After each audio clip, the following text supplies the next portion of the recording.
some time that what we actually call the prefrontal cortex, the part that sits behind your forehead, is involved in planning behavior, your use of strategies, a technical term we call cognitive flexibility, which is can you change your mind and do you have sort of a fluid way of going about solving problems. Part of the brain that is the so-called CEO, or the executive of the brain, is still being built during the teenage years.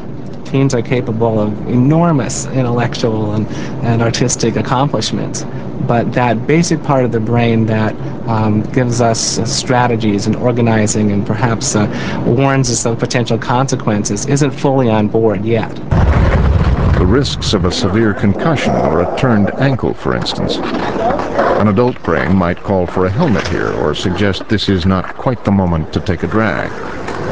But when you're very good, very determined, and very young, it's easy to feel invulnerable.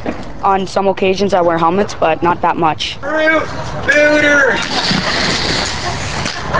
I come here almost every day, so it's not that much for me if I fall, because I'm kind of used to it. I just get little scrapes.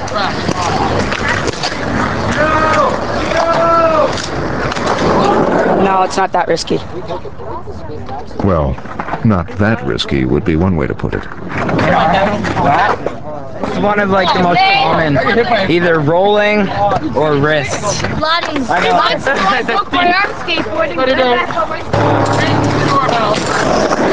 Adolescence has always been a period of high risk.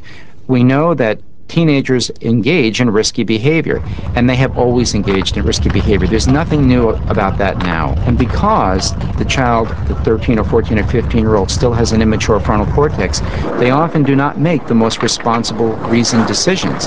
And by virtue of having things available that can do harm, they often wind up in a higher risk group than I experienced as a child myself.